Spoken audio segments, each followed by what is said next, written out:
When I went on to the networking journey about 10 years ago, I did a lot of watching and learning, and at first had a lot of apprehension of like, oh, there's no way I'm going to be able to do this. People were like, you look like you're 20, you're a woman, you're in this terrible industry. And I was like, what? I'm like, you don't even know me. Like, welcome to the Sold Out Sales Podcast, the podcast that will equip both the seasoned sales professional and the more reluctant seller with mindset shifts and strategies needed to succeed in a competitive marketplace.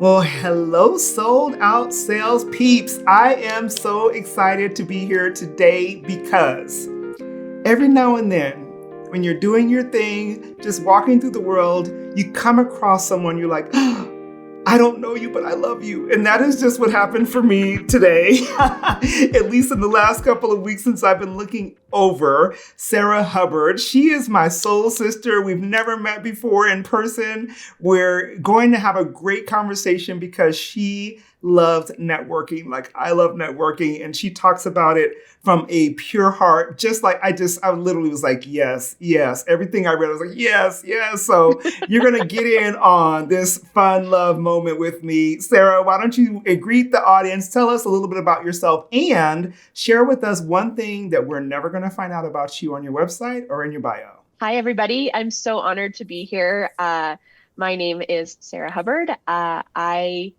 came from a background of collegiate athlete all the way through. Thought I was going to be a physical therapist. Total pivot 15 years ago and ended up in the residential mortgage industry. And through there, learned while I am very good at mortgages, business development and growth from that on, business to consumer is a very crowded space. And there tends to be humans that aren't as genuine as we would like them to be. And you get labeled very quickly in this lump of people that aren't as genuine, caring, curious, compassionate.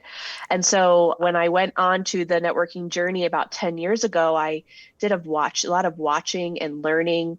And at first had a lot of apprehension of like, oh, there's no way I'm going to be able to do this. People were like, you look like you're 20, you're a woman, you're in this terrible industry. And I was like, what? I'm like, you don't even know me. Like, I play softball. I love food. I'm a foodie. Like all these things that they just couldn't see past because they were just labeling me in regards to the box of what I do professionally. Yeah.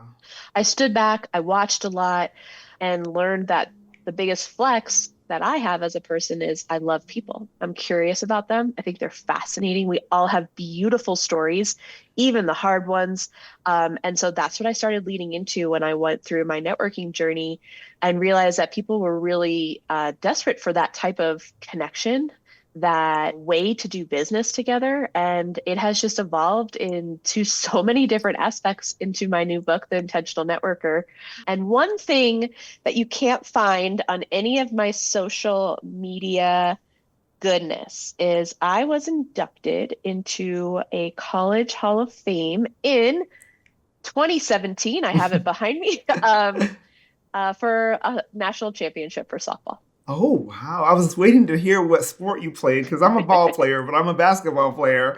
So Yep. That's amazing. Congratulations for that. That's pretty amazing. Thank you. Well, let's talk about this upcoming book because, again, stole my heart. I saw that. I was like, ooh, I can't wait to read that. What was the kind of what caused you to say, yes, I want to write this book? And just give us one thing we can expect when we go buy the book, because we're all going to go buy the book, right? Yes, yes, yes. Yes, please. What kind of triggered it was I started teaching this to smaller groups, all different types of networking groups, chambers of commerces, some bigger ones, and realized that there was so much more that I wanted to give outside of the 20-minute or 1-hour conversation. And I started getting questions from very seasoned professionals in their craft, but maybe not notoriously seasoned at people, on how do I actively listen? What do I carry a business card, actual or electronic? And these are questions that I'm like, you are a seasoned professional. Are we really have to go back and keep it this simple? Yes. And I realized that I had all these answers and I just assumed that everybody in the professional world had them and they did not. Yeah. And so the book has been living inside of me and I've been talking and teaching about it, but it took me about a year to get it all out onto paper. And The biggest thing that I love about what I'm doing right now is while there's a framework we follow, I also integrate AI into it because AI is all around us. Yep. If you are not leaning into it and resisting, you're just going to have another hurdle you're going to have to learn at some point in time. But we can use AI as a tool to cut down the prep time to go and network intentionally with more efforts and have it do a little of the dirty work for us before we have to jump into a room full of people. Love it so much. All of what you're saying is making me so happy because you're right. And I think there was a time, for me at least, you can tell me if you agree, there was a time where I almost like stopped talking about networking because it was like, they know this. This isn't new stuff. No one's wanting to hear this. And then, conference hosts are calling me saying, hey, we need you to come and teach us how to network before this big conference. And I'm going, really? You're going to pay me to talk about that? Oh, okay. Oh, yeah, sure. I'll do that. But it happens all the time and it still happens. And so you're absolutely right. There are so many people who are really great at what they do from a craft perspective, what their business is, but they don't know how to get into a room full of people and actually have meaningful, effective conversations without feeling like and sounding like a robot. Yes. I tend to really attract, and rightfully so, more introverted networkers because I think that's who I am and it just is pretty natural. Tell me, what is your biggest tip or what would you say to someone who's saying, I don't really want to do the whole people thing. I don't really want to be in this huge room. What is one of your biggest tips for those people who need to network but don't really want to? I'm going to give you a little twofold here. So for those of us that can't see us today, you're wearing a beautiful red outfit. Okay, this is a really simple icebreaker that you can do when you walk into a room if you're really uncomfortable in starting a conversation. Wear something that is somebody's going to come up to you and be like, oh my God, I love your glasses. Mm-hmm. That red shirt is awesome. Look at that necklace. It doesn't have to be overly flashy if this is not the type of person that you are. Right. Something a little bit different will attract people to you Mm-hmm. and have them break that conversation so that you don't have to do it and stick out of your element. Love it. I interviewed a ton of introverts for my book because I wrote the book from an extrovert as much as you are, where I could go into a room or a conference and be like, yes, please, I'm ready to go out after we do this. And I realized that a lot of them are just so worried about making a mistake in what they say. Yeah. It has something that happened in their past or somebody told them something along the lines that they weren't good at it. And that has resonated and they kind of ruminate it over and over in their head. Here to remind you that each of us have magic inside of us. And whether it's as easy to let it shine as it would be for an extrovert, doesn't mean that there's anything less credible to you as a business professional if it's not as easy for you to share. But get a little curious and share a little bit about yourself with what you're comfortable with, and that will attract more than you will know what to do with. I love it. Good gracious. I've had to gamify networking. And for me, that just means, okay, if you'll get in this room, talk to 3 to 5 people, have 3 to 5 deep conversations, then you can go back to your hotel room. Or then you can, go have lunch somewhere or whatever. I'm like, you can extract yourself, but not until you do this. Yes. And set a time frame on it. Yeah. Right. I've got 45 minutes and then I can go home. Yep. That's your safe space. I can go to my car. I'm here to maximize with this much. Do it. That's totally legitimate. I love it. I love it. If you're someone who hates to network because you don't always know what to say, I get you. I'm an introvert too, and I've created a free gift for you. It's my Networking and Sales Handbook just for introverts, and it is at tishtimes.com. It'll be the first pop-up you'll see. Grab it. Let me know what you think about it. It's free. Go grab it right now. Something that I found about you, and you may not call yourself this, but I'm telling you this is what I see. I think you are a great storyteller. How do you use storytelling as a way to generate new opportunities for great relationships or even sales from that from that perspective? How do you use the way that you tell stories so masterfully in that way? Well, first, thank you. I integrate it in absolutely every aspect of my business. So I'll use an example today. Before I jumped on this call, I was doing a new intake for a potential mortgage client for my mortgage financing side. And the realtor that referred them over to me had already said they're wanting to talk to 3 different lenders. They're a little apprehensive. They're new to Colorado. They they didn't want my one recommendation. So I'm giving you the heads up. Great. So I go into that conversation and I'm asking about them and I'm finding a way to relate to them, not over talk to them or my story is better than yours. I asked them why they moved out to Colorado. What are they looking to get here? Why are they looking to buy a house now? A little bit about them. And then I share a commonality or I pull a commonality that I have with them and I integrate my story into that. And that helps make that connection of trust jump from a gap that may be 6 inches wide to 2 inches wide very quickly. Stories are everything, and it makes you a real, relatable person in any aspect that you can be. And it allows you to show who you are professionally and personally combined in one happy little bucket. So how I do that is I just try to find relatability to people. And let my kind of, story shine. Or if I don't have that connection, have them talk more. Tell me more about that. Oh, that's great. Be curious about it.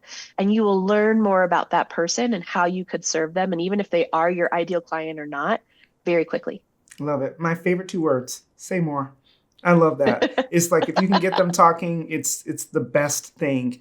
So I want to hear your take on, especially in the industry that you're in, how do you help people use networking to create business? Because I meet a lot of people who come to me and they say, networking doesn't work. I don't, all the things, not realizing that it really can be the entry point for their sales process. How do you help people to understand how to use networking as part of their sales process without being salesy in the networking, world? Absolutely.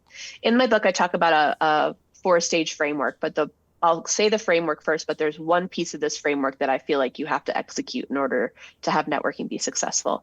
The first is it's a MAP framework, MAPP. So it's mindset and intention, authentic presence, precise messaging, and purposeful follow through.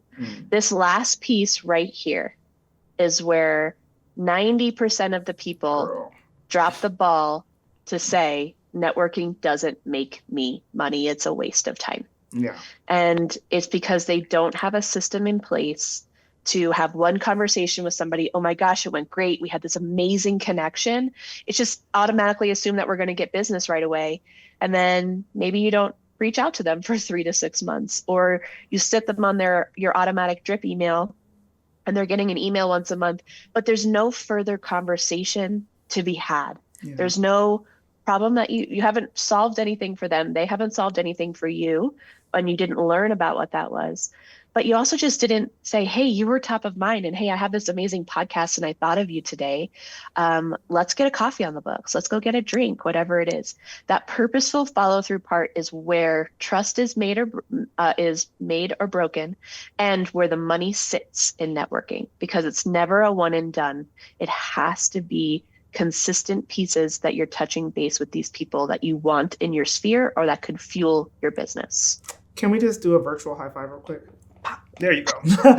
Because look, y'all know I talk about this all the time. Now you've heard our dear friend Sarah talk about it too. It's like, this is where the money is. I'm so glad you said that, because I always tell people, you have thousands of dollars sitting on your desk in the form of business cards that you didn't follow up on, right? And yes. Yeah. And why do you think follow-up falls through the cracks so frequently? You said they don't have a system. Is there anything else that you think contributes to that lack of follow-up? Reactivity. As a lot of people are solo business owners, smaller solopreneurs or smaller business owners, and we leave a event, and then we're right back into the mess of work, right? Yeah. Putting out fires, being reactive. Oh, this money-making activity is taking precedence because I know I can get money from here versus this. And that's where it gets dropped. I don't think that there's very many people out there that I've encountered that I'm like, oh no, that's a no for me. They're never getting in. I didn't say I was going to do something and I didn't do it, right? No. But if you don't do it, people can't trust you. If you tell them you're going to email them in X period of time, or you're going to send a connection to them because you heard during a conversation a pain point that they had or a podcast that they wanted to be on, and you said you were going to make that connection and it never happens, well, your trust just fell down a notch because you didn't say what you were going to do. So why, if I were to send you a client, would you follow through on that aspect of business? Yeah. They're first and foremost signs. So I tell people all the time, you have to do what you say you're going to do. Right. And if you don't have a system in place, guys, we don't have to overcomplicate this. Mine is very simple, and you can let AI develop your system for you. Mine is literally A, B, C, or nothing. Okay. In my CRM, I have people labeled A's that could fuel my business often. And I like them. They don't energy drain me. We are compatible in how we, approach our clients and everything. Those people are going to get attention from me every few weeks. And that attention is going to come in a text message, a phone call, a book, a podcast, whatever I can. It doesn't have to be complicated. Everyone tries to complicate value. It doesn't have to be that way. Yeah. But you do need to intertwine some of the personal things that you learned about those people that can fuel your business into that. Hey, I saw you had your daughter's softball tournament last week. How did it go? Yeah. Right? Yeah. That's a beautiful way to start the conversation, and then get your ask in. B's for how I track. B's are, you're a great person. There may be some ways for us to do business together, but I can't directly see how you can fuel my business constantly. So now I'm going to touch base with you quarterly, personally. Okay. You're going to maybe get my online emails. You're going to follow me on all the socials, but you're going to get a personal reach out from me quarterly. And then C's are, you're amazing. You're a business to business, and I'm a business to consumer. And there's really very little overlap that's ever going to fuel either of our businesses, but I know I'm going to see you in the community, and I love what you stand for. I'm going to touch base with you personally every 6 months. So I work that on a Friday. I do mine on Fridays for about an hour, just like I would do for my prospects. I'm doing the same thing for my network. Wait a minute. You're saying that you schedule your follow-up? Are you serious? Watch out now. Okay. That in and of itself, right?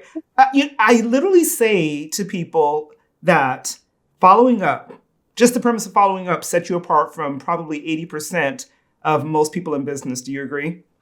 Yeah, 100%. I remember going to a mortgage conference right when I switched over to the sales side of mortgage. And, they have all these people on stages that are selling you courses and coaching and want you to sign up. I remember going up to a coach, and she had been doing mortgages for like 25 years. And I was like, if you had to tell me one tip for success on what it was going to be in the mortgage industry, what would it be? She goes, do what you say you're going to do. And I was like, no way, it's that simple. Yeah. And it turns out, guys, it's that simple. It really is. And follow through, however you want to say it, is part of doing what you say you're going to do, whether you do it to yourself or you have promised it to somebody else. That is that consistent, repeatable task is how you make money in your business. It absolutely is. Give us maybe one or two, if you know of two, technology or tools that you use to help facilitate your follow-up to make it easy for yourself. Yeah. So I use a CRM system. It's Microsoft based. It's not complicated. Any CRM system, even if it's an Excel spreadsheet, like if you don't want to invest in one, by all means, but you must have a client relation management system. And a lot of them now talk to AI. Yeah. So this is one of the things that I do. Mine talks to AI, talks to mine.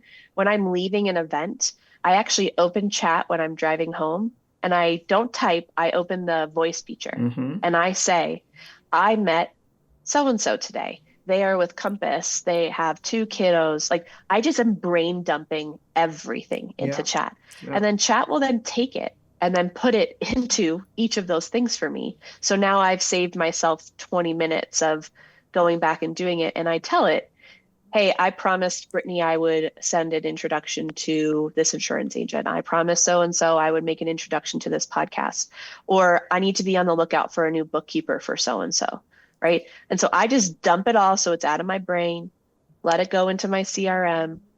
So literally, if I had to pick one, it has to be a CRM. Again, Microsoft Dynamic 365 is what I use. It's not fancy, guys. Right. It doesn't do a whole lot of automation, unfortunately, but it's beautiful. I can create tasks and it'll tell me, hey, on your 1 hour of Friday, you need to reach out to these 20 people, these 10 people, based off of how I have set the parameters up in my CRM system of how often I want to be touching base with people that are labeled.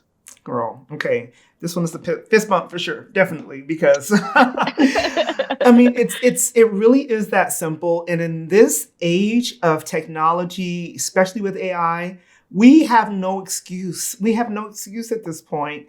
And I know that it still becomes problematic for people. So we're almost out of time, Sarah. I'm definitely going to want to have another conversation with you in the near future because I know that there's a lot more, especially when the book comes out. I definitely want to make sure we have you back when the book comes out.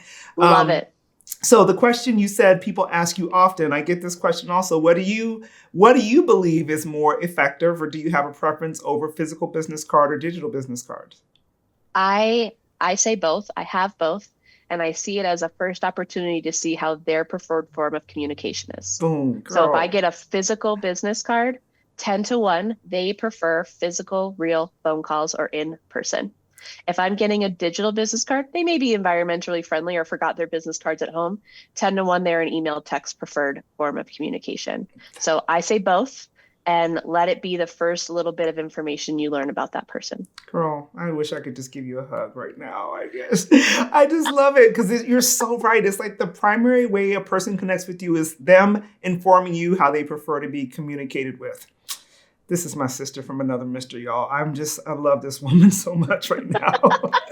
Oh my God. Love you right on back, man. I love people that can understand and relate. It is so powerful. It is. Tell us how people can reach out to you. And if you have a date for the book release, give us that as well. I actually thought the book release was going to happen today, the day of recording, but I'm pretty sure it's going to be end of the very last month of January. So January 31st, it should be out, if not a little sooner. Okay. You guys can follow me. I'm on LinkedIn at Sarah Hubbard, on Instagram at Sarah Ann, A-N-N, Flann, F-L-A-N-N. That is part of my maiden name that I'm not willing to part ways with quite yet.